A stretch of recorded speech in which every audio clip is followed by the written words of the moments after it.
Amen. Amen. Thank you, Daniela. So I need someone to quickly remind us about what we looked at last week before we embark on today's lesson. Faith Rebecca, you don't have a surname. Go ahead and remind us. Last week we looked at death, and we were looking at in particular we looked at a poem called From the Outside. Teacher Christine talked about death as something whereby when you die, so many people say so many nice things about you, even if you are not such a nice person. For example, in our poem we looked at, my dad was a criminal, but during his funeral, no one dared to say that he was even a wanted person. We also looked at death as something like people will be mourning. It's a very sad factor and it's unexpected. Wow, very good. Thank you very much, Faith.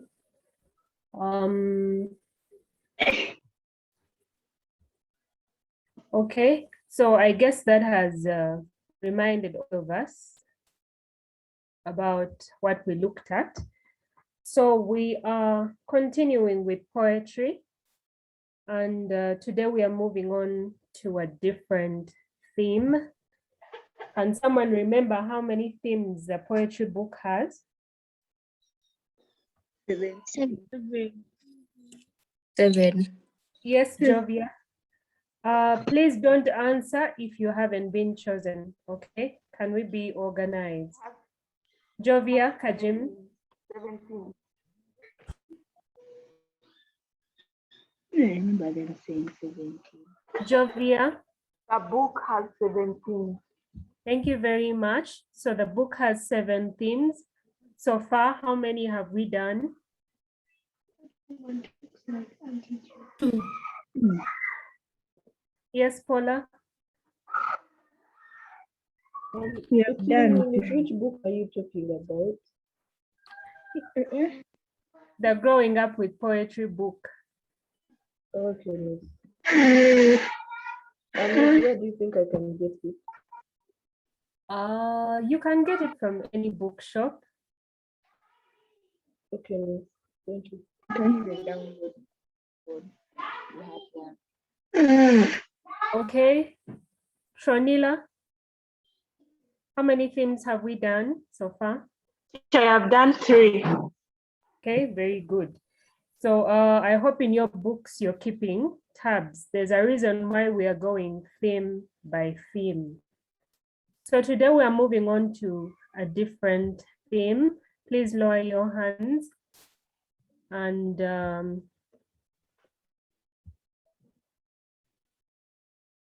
I'd like to know, here, Teacher Irene and Teacher Kristen, please help me with the hands because it's going to be a little difficult for me. So I'd like to know, how many of us have been to the village?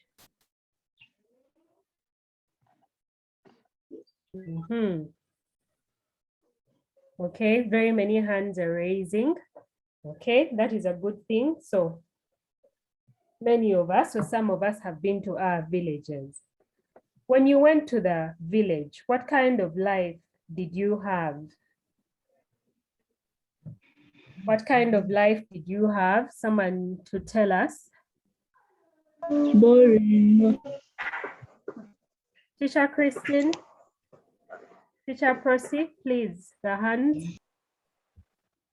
Okay, let's have Agatha.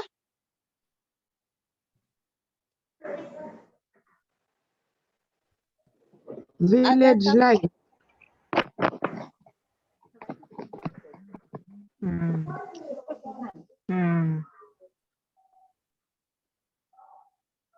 Okay, so it's not talking. Okay, Kelly. Atukwase.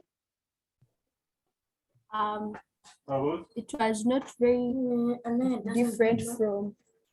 very different from the life at home, but it's a bit boring because some part of a village you don't have a TV, communication networks are not very good.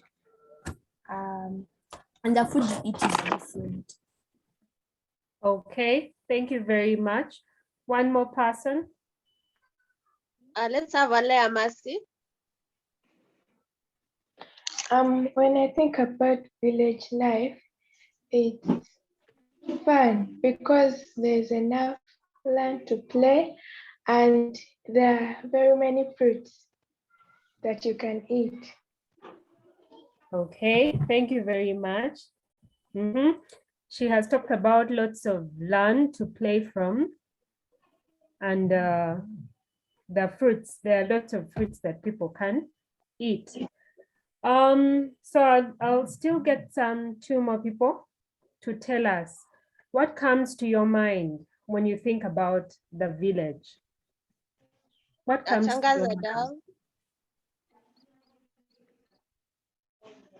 mind? Teacher, I think what comes to my mind is space. There's a lot of space in each person, like the land. And I also think about the animals and the cultural homes. That's what I think about. Okay, thank you. Another person?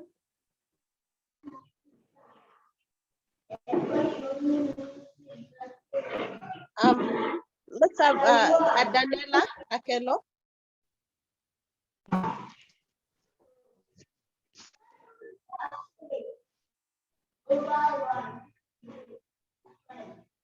Daniela, if Daniela is not on, let's have Christabel. When I think about the village, what comes to mind is extended family. Okay, thank you very much. Extended family. One more person, maybe. Cynthia Ijang. When I think about the village, I think about going to the borehole to fetch water and going to the garden to dig. Okay, going to the borehole, digging. Very good. Thank you, girls, for your participation. Now, the reason I've asked you about the village, each of us conceives or perceives our village differently. Some of us think about, someone has talked about space, so there's lots of land, there are animals, you know, the life is different. Water might be got from the borehole instead of direct from a tap. People then learn to get hose and dig, which you might not necessarily do at your home in town. So village life has a kind of different memory in comparison to town life. And when you look at the poems and the village life, you will see that each poem talks about village life differently. Each poet chooses an aspect of village life that they want to talk about. And so when you read each poem, you need to know what about village life is this particular poem talking about.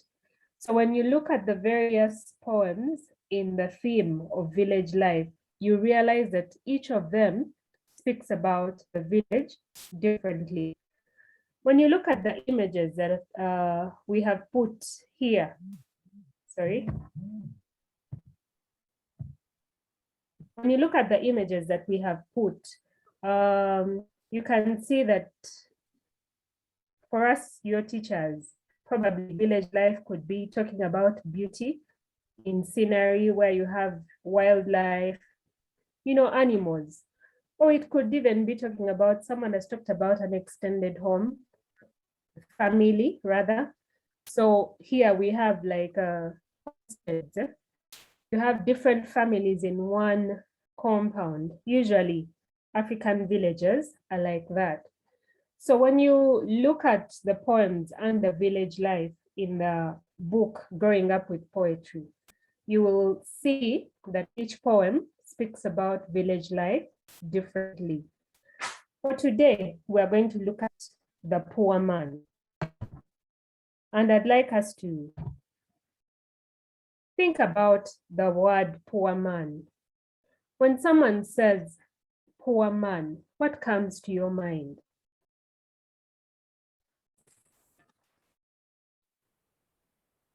The minute someone says poor man, what comes to your mind? Teacher Christine, please help with the hands.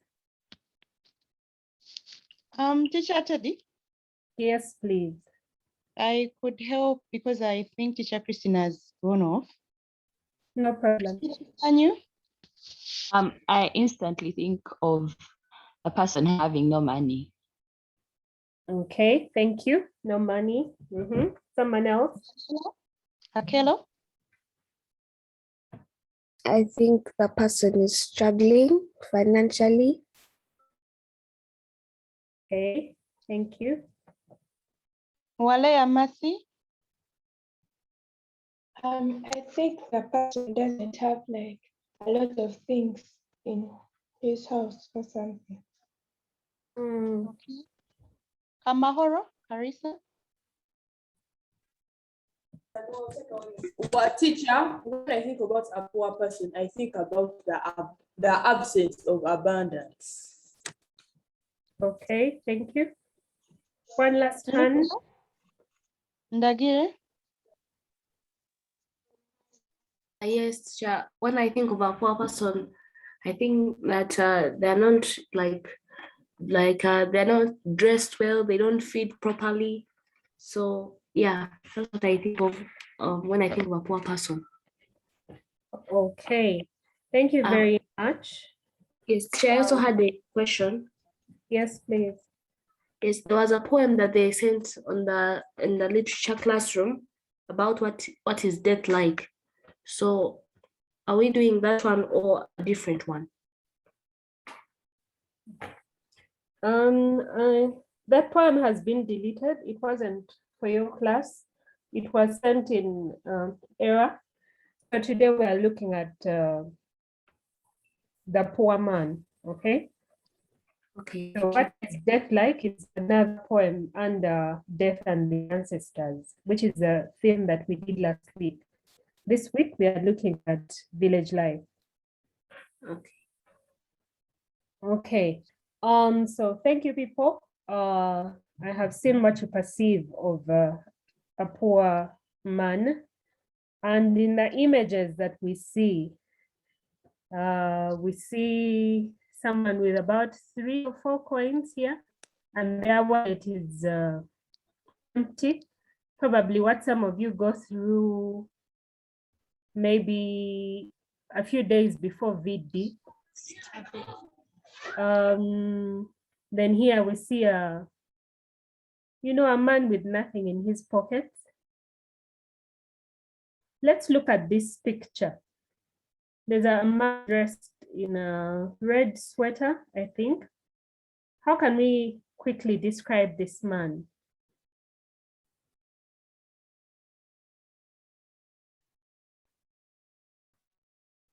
Teacher Deborah?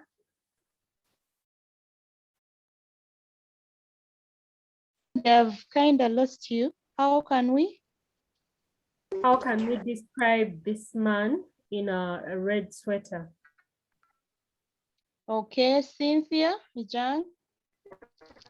I think he's homeless. Okay, very good. Homeless. Barunji, Anita.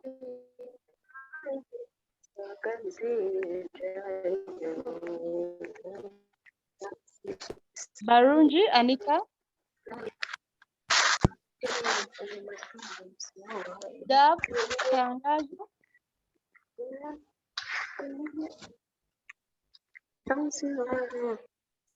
Teacher Deborah, there's someone who's speaking. I'm looking for them to have unmuted themselves. Richard, Kayla Richards, you're the one singing. Okay, Faith Rebecca. When I look at the man in a red sweater, first of all, he's dressing, his sweater has a hole and he looks so sad and depressed, like he doesn't have a meal. And seeing him sitting next to a garbage can, he may be waiting for people to throw in their food. there are leftovers that you get maybe the day's meal. Okay, thank you. That is a very good analysis. One last person. Angel Nalumansi.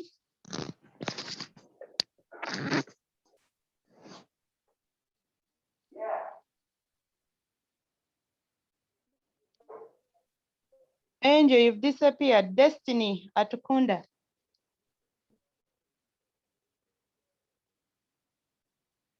When I look at this man, I think he's a homeless person who doesn't have enough basic needs to sustain himself. Okay, thank you very much. Wow, okay. So just from the picture, we can make an analysis on certain things that show that someone is poor. Then of course, someone talked about lack of abundance. When you look at this man, you can clearly see that he might not necessarily be a rich man. Okay, so we're moving on to our poem for today. I am not very sure if we can see. If we can't, then I'll have to go to the Word document. I need two people. We can see. Okay. It's 2 visible. people. Thank you. 2 people to read the poem for the class. And people, when you're reading, please make sure you're actually putting in some tone and, your reading should be a good one. Okay, Denise, Sarah, and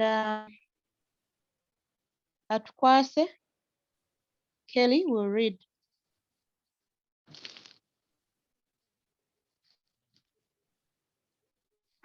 Teacher, can I begin? Please do. The poor man. The poor man knows not how to eat with the rich man. When they eat fish, he eats the head. Invite a poor man, and he rushes in, licking his lips and upsetting the plates. The poor man has no manners. He comes along with the blood of lice under his nails. So can I finish, or Kelly is going to read the other 3 stanzas? You finish, Kelly will have a turn. The face of a poor man is lined from hunger and thirst in his belly. Poverty is no state for any mortal man. It makes him a beast to be fed on grass. Poverty is unjust. If it befalls a man, though he is nobly born, he has no power with God. Swahili, Kenya, Tanzania.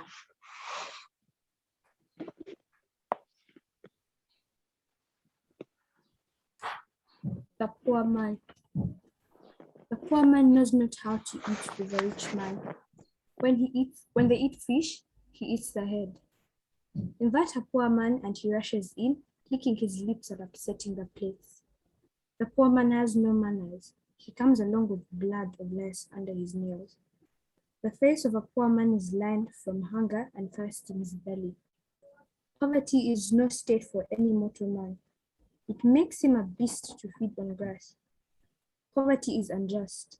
If it befalls a man, though he is nobly born, he has no power with God. Swahili, Kenya, Tanzania. Okay, thank you very much, the 2 readers. So when you look at this poem, the title, The Poor Man, it already kind of informs you that what you're going to see is actually a kind of description on what the speaker thinks a poor man is. So we are getting to find the opinion of the speaker on what a poor man is. And when you go ahead to read, please put up your hand and wait to be chosen. Don't speak if you haven't been chosen. It's not good manners to interrupt someone who's speaking. Okay, so when you look at what is in the poem, you actually get to see how the speaker perceives a poor man to be. And I'd like us to get into the questions. Let's have the raised hands as we get into the questions.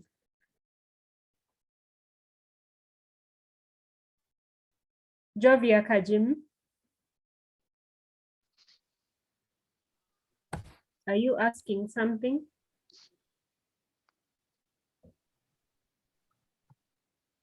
I doubt, because I've been lowering their hands, but they keep putting them back up. Okay, can we proceed then? So our first question, who is the speaker? When you look at this poem, who do we think is speaking?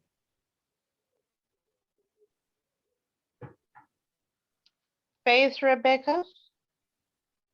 When I look at this poem, I think the poem is spoken from an observer's eye. Okay, why do you say that? I said that because even the way he says he's just describing the poor man, and then he begins by saying the poor man knows not how to eat with the rich man. He says this because he has been observing, I think, the poor man's relations with the rich man. Okay, thank you. So Rebecca is saying that the speaker is an observer, and her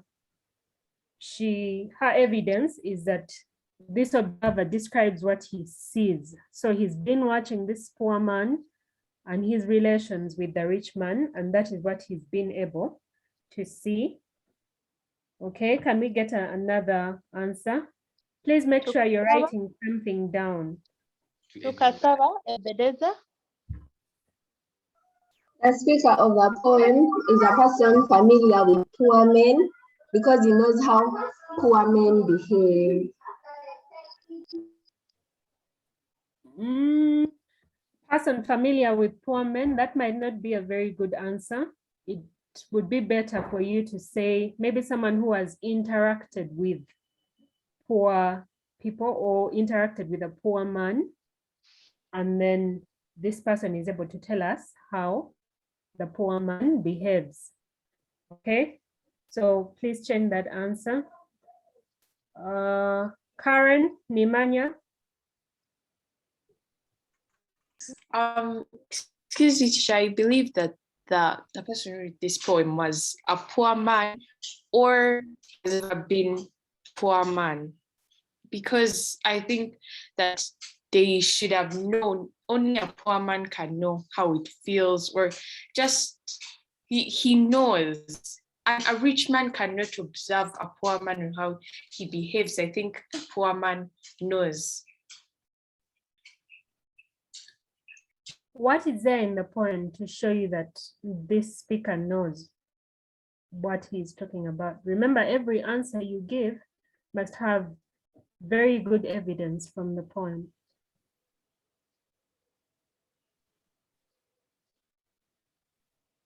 The first sentence says that the poor man, wait, no, I think it was the third stanza. I think the poor man has no manners. He comes along with the blood of lice under his nails. So, how is someone who's an observer know, how does the observer know that it's from lice, like there's lice under his nails? Only the poor man or someone who has ever been a poor man would know that there was ever lice in his hair. Yeah. Let me ask a question. Unfortunately, I can't tell who's speaking. So Karen. Karen, eh? So Karen, if you're speaking about yourself, would you begin to say that guy is a girl, that guy is a girl, when you're speaking about yourself? Would you do that? Well, it's third person speech. You can talk about yourself in third person, right? And you wouldn't want to embarrass yourself. So you talk as if it's not you. I think that's right. No, actually, you cannot talk about yourself in third person. It is first person, either first person singular or first person plural. Okay, so you can't speak about yourself in third person. Already the third shows that you're not speaking about yourself. So the answer cannot be that it is a poor man speaking, because then the title would be The Poor Man, and then the poem would be, I know not how to eat with the rich man. When they eat fish, I eat the head. So you are speaking about yourself, okay? So that wouldn't be right.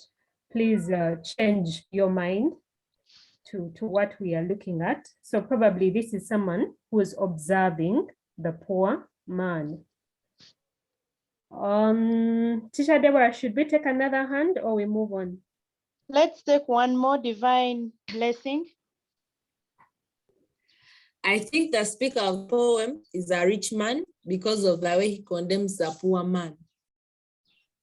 For example, he says the poor man has no manners. He comes along with blood of lice under his nails.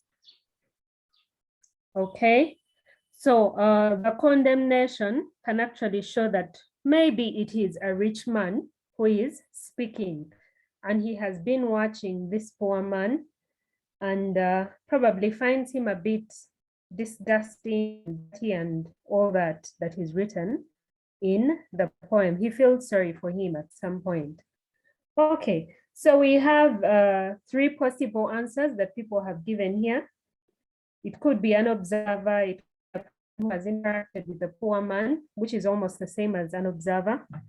Then it could also be a rich man who has been looking at what this poor man does and condemns certain things about him. Okay. Let's move on to part B. What is the poem about? And probably before we answer that, when you look at this image, does it reflect any part of what is in the poem? Particular image, because it's going to lead us into what is the poem about. Agava, where?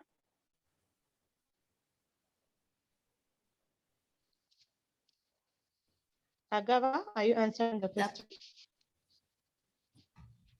Yes. The poem is about the life of a poor man.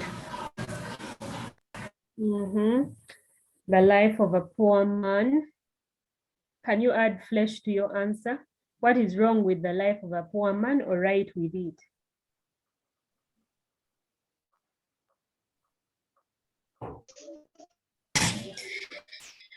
The poem is about the life of a poor man and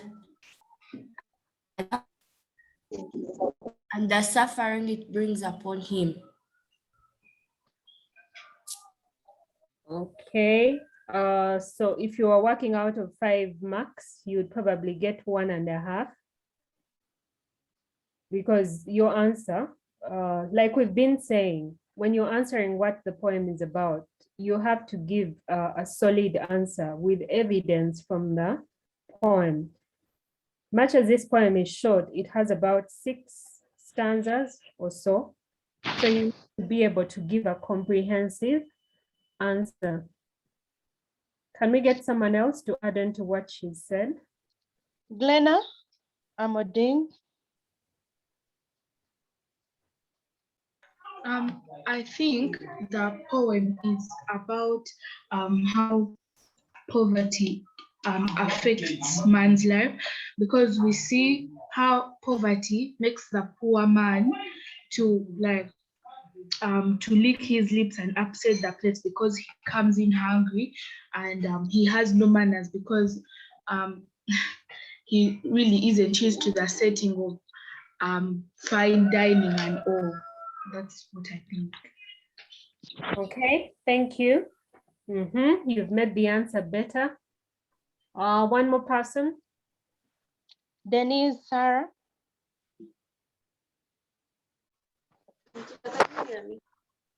Yes, I can. Sha, is it okay if you say the poem is about a poor man's life and how unjust it has been to him?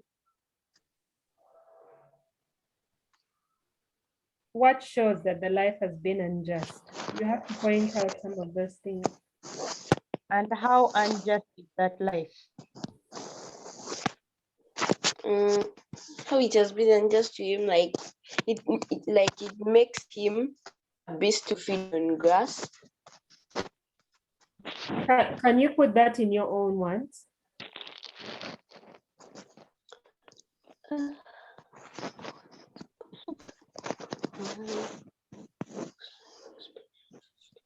If someone says it makes him a beast to be fed on grass, what does it mean? Like he has to live on other people's mercy. Okay. Maybe there's that element of living on other people's mercy, but it's like the poor man becomes an animal, okay? And like animals are fed on grass, this man has to wait for the mercy of people, okay? So he becomes like an animal, like they take cows to pasture and things like that. Okay, so still there, I'm pointing out that you don't use the words as they are in the poem. You have to use your own words. Show that you have interpreted this poem and that you have gotten an understanding out of it. And the only way that understanding can be seen is by you using your own words. So, Teacher Deborah, should we take another hand? Faith, Rebecca? The poem is about a poor man. The poem tells us the poor man struggles in comparison to the rich, whereby the rich people get to eat to their satisfaction and all the poor man gets is their leftovers. It continues to describe the poor man as someone who lacks manners, and it also tells us that the poor man looks shabby and ragged because of the hunger he has been appointed to. The poem ends by telling us that poverty is not safe for any man, and it makes people turn into savages. It tells us that poverty is not something anyone can be ready for. It's unexpected, and even if we are born rich or poor, it's only God who has our final destiny. Wow. So I hope everyone where you are, you have had Faith Rebecca's answer. That is the kind of answer you would be expected to write. She has really shown that she has understood what the poem is about. Okay, probably Faith, you'll type out your answer in the chat so that people can pick a leaf from what you have talked about. Okay, that was a very beautiful answer.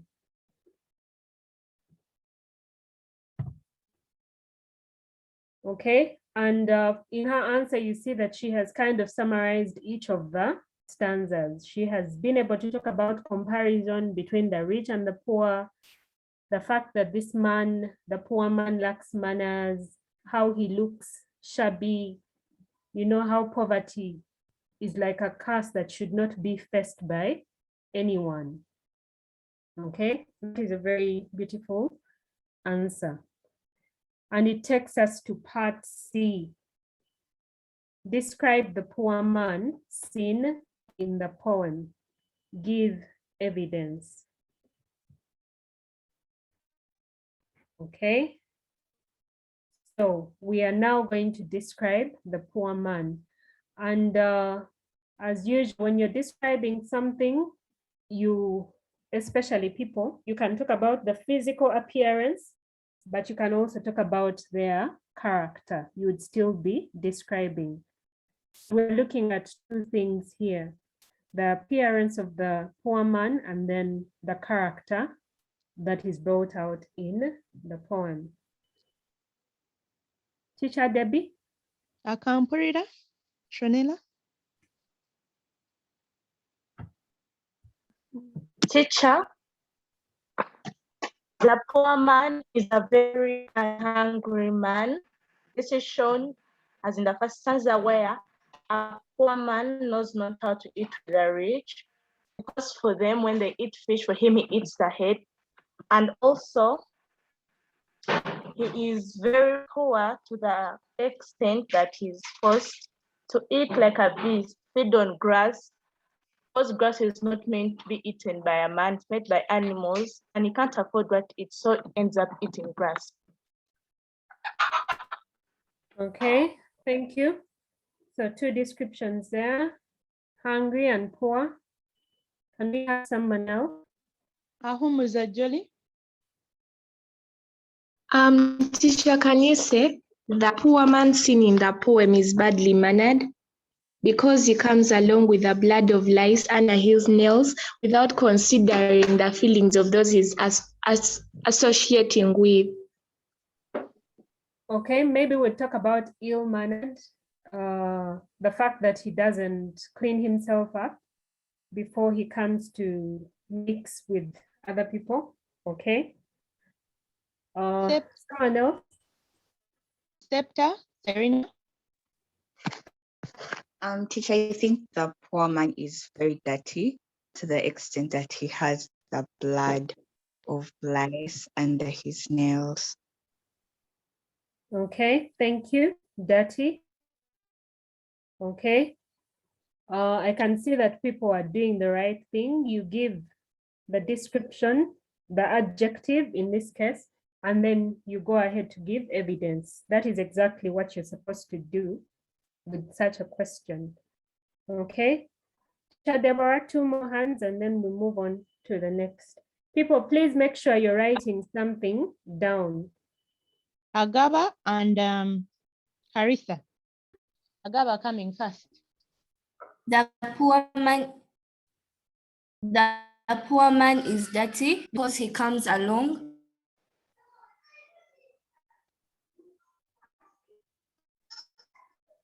blind from hunger and thirst in his belly. Okay. Thank you.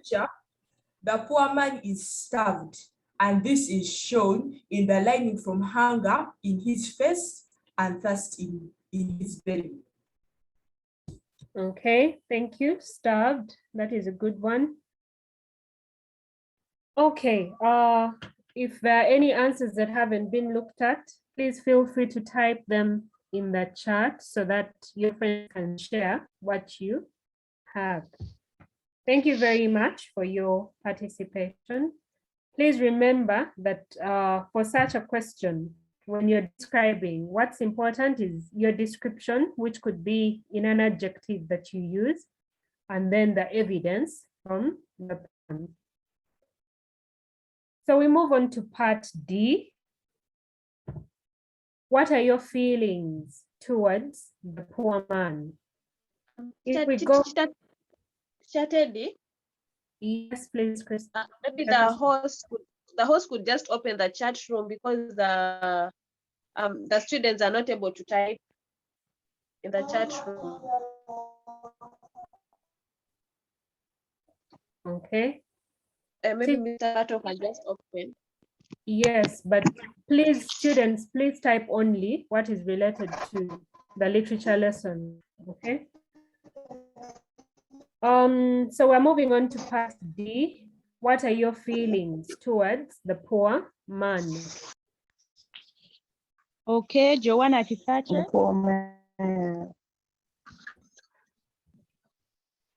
Joanna Kisache. I feel pity. Okay, can you tell us why? Because that is the way you're supposed to answer the question. And then you say, I pity, okay? We don't use the word feel when we are describing feelings. So rephrase your answer, please.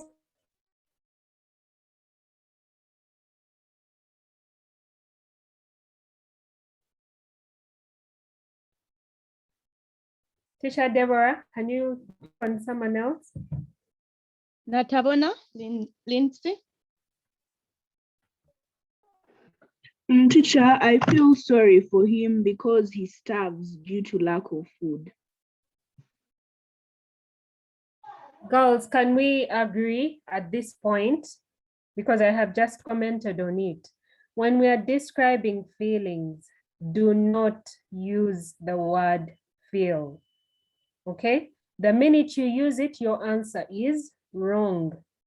So I sympathize, I pity, okay? That is the way you're supposed to state your answers. So I don't expect anyone to give us an answer with the word feel.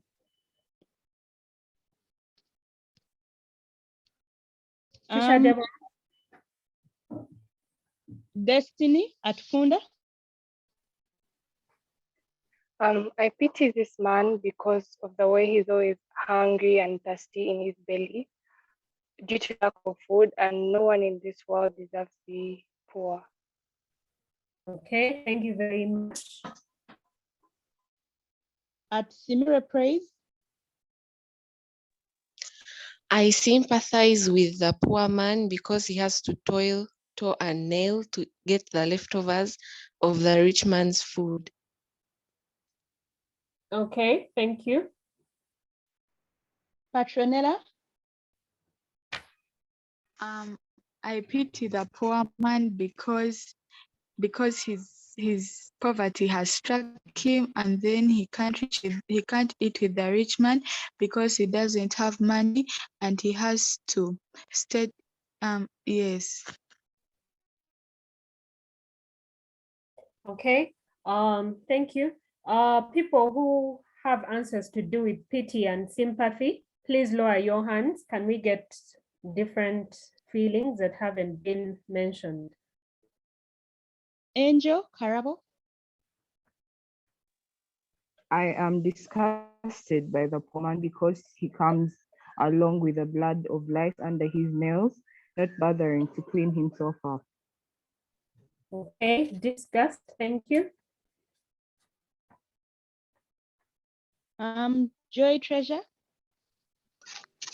Teacher, I have a question. So if what you're feeling is empathy, but you can't start with I feel, so what do you say? I empathize. Oh, thank you. Ahura, Lina. I blame the poor man because I think in every problem you can always find a solution. So you should have tried to get a job and try to understand. Teacher Deborah, I have not got that. Teacher, I said that I blame the poor man because I think in every problem you can always try to get a solution. So he should have tried to get a job to earn a living. So what is your feeling? Okay. Blame cannot be a feeling. What feeling do you have?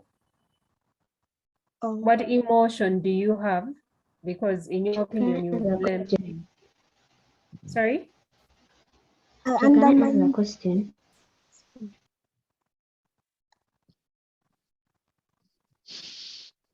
There's something wrong with your network. Can I add on her answer? Teacher Deborah? Yes, Teacher Teddy. Ahura. Yes? The teacher was telling you blame is not a feeling. At the point which or when you blame someone, there is a feeling behind it. So what is that feeling that causes you to blame the poor man?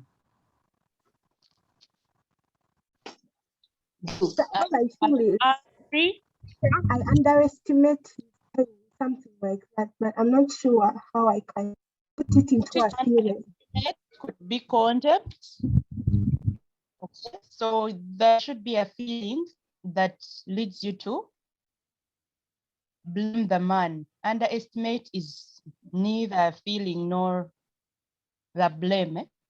Yes. So probably anger, that you're angry that he didn't clean his nails and you blame him for Yes. that. Okay. Yes. Yes. Great. Yoki, Johanna. Teacher, sorry to bring this now, but I don't understand how the poor man should be blamed for not knowing how to eat with a rich man, because I thought he's the one given the head of the fish, not him choosing the head. Okay.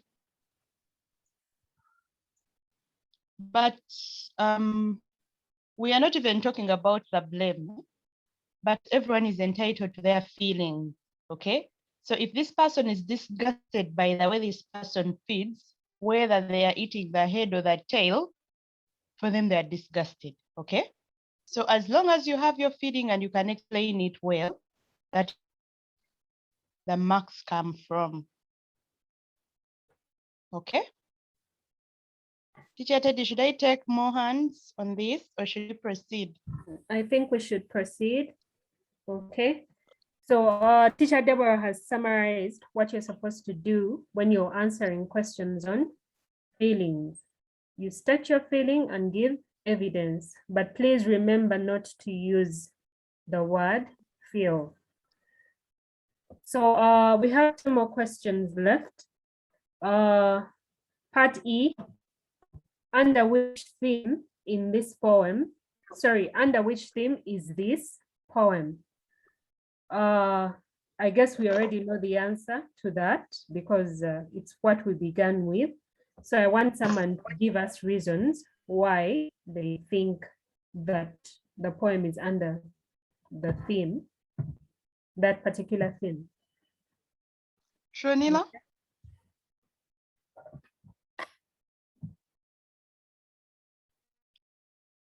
The poem is about poverty because of the way the man has to eat grass like a pig.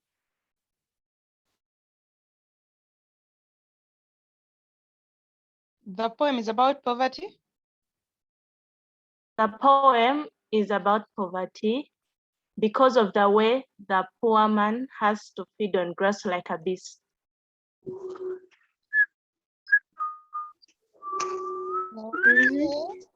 Teacher Deborah, I'll comment later. Let's take another hand. Ahura? Lina?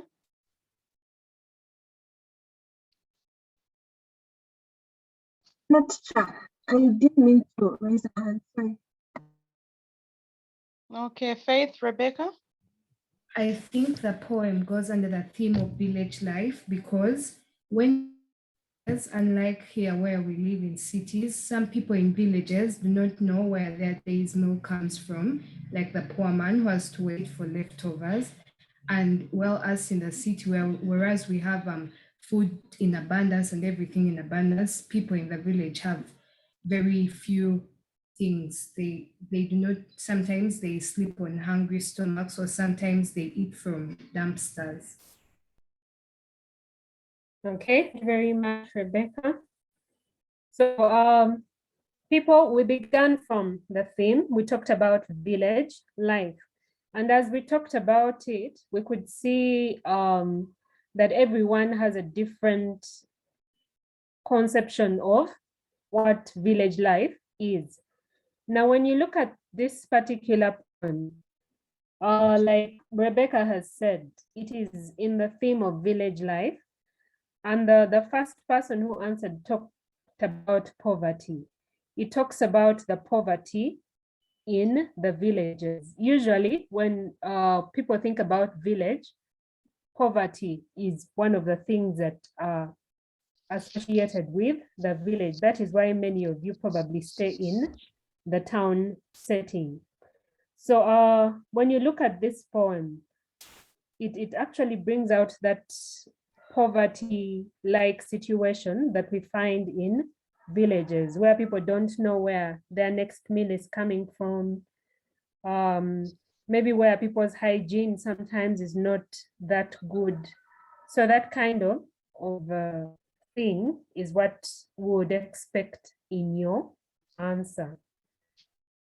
Okay, so ensure that you know the particular theme that a poem comes from? Teacher Deborah, there seem to be two hands that are raised. Okay. Lugolobi. Shona, are you asking? Yes, teacher, I was asking that, could you also say that the poem falls under the theme of poverty because of the title, The Poor Man? Okay, this poem is under the theme of village life. Let's get this straight, okay? We started the lesson by reminding ourselves that there are 7 themes in this book. Now, under village life, there are different things that we associate with village life, and poverty is one of them. And this is what this particular poem brings out. The poor man brings out the poverty situation in some villages, okay? So the theme is village life, but the concern of the poem is really about poverty as an aspect of village life. And then you can go ahead to bring out those things that show that there is poverty, right from the title and then the description of the poor man. I hope we are all together. Thank you. Let's move on to the last question. Explain any 2 lessons you learn from the poem. Any 2 lessons that you learn from the poem. Remember, you're explaining them, okay? So you must set your lesson and then explain it a bit in line with the poem. Jovia Kajimu.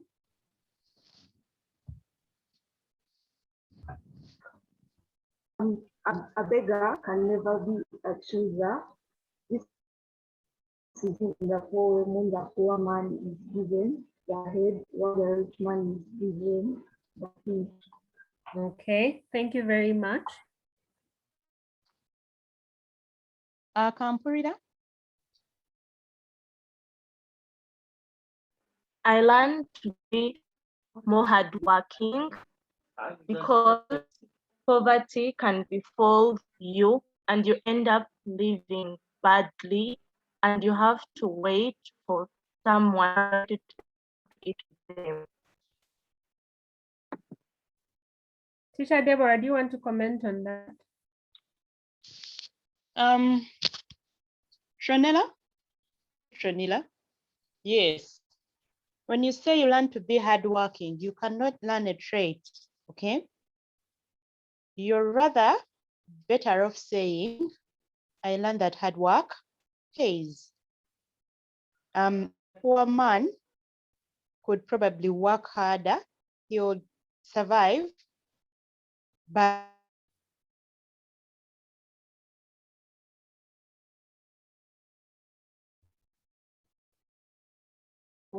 okay, I seem to have lost teacher Deborah.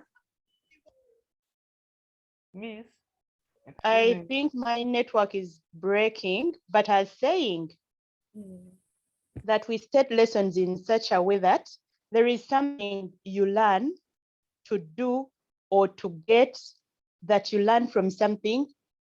For example, you cannot say, I learned to be hardworking. You instead say, I learned that hard work pays. Teacher Teddy, am I audible? Yes, you are. So hard work pays, and then the illustration would be that, for example, this poor man could have worked his way up to wealth, but if it's not hardworking, then poverty will continue to strike him. So you can't learn to be hardworking. Hello. Learn something about the hard work. Okay. Thank you, teacher Deborah. Teacher Joel, are you saying something? Time is up. Okay, no, that wasn't me. That wasn't me. I've just actually joined right now because I saw the time.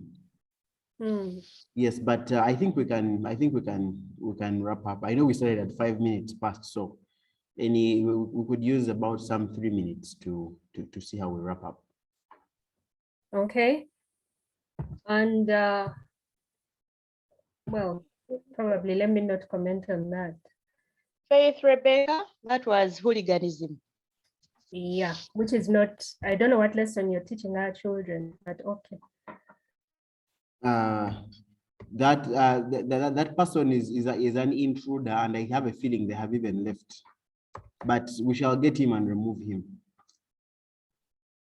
Okay. Yeah, that's a hooligan. That one we shall work on him. Don't worry.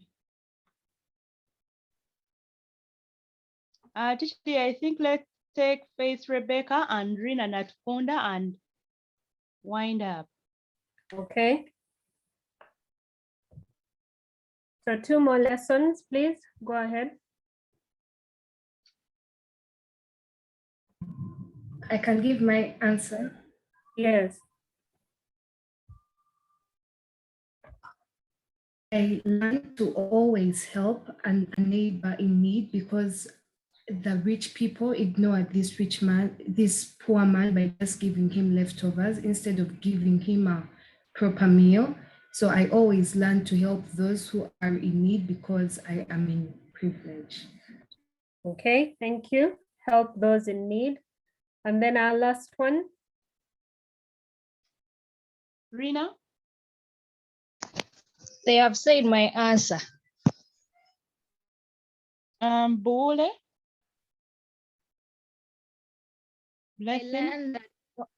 I learned that one man's trash is another man's treasure, because unlike the rich man, the poor man is okay with eating the head of the fish. Very good. Okay.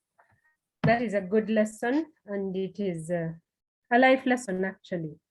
Okay, thank you girls for participating. I hope we have got an insight on what the poem is about. Allowed to use Island. Yes, it's okay to use I learn. Okay. Of course, in another lesson, we'll talk about the monotony of how you start your paragraphs, but it's okay to use I learned that. Okay. So I guess that brings us to the end of our lesson. There's a quote there for you in the last slide.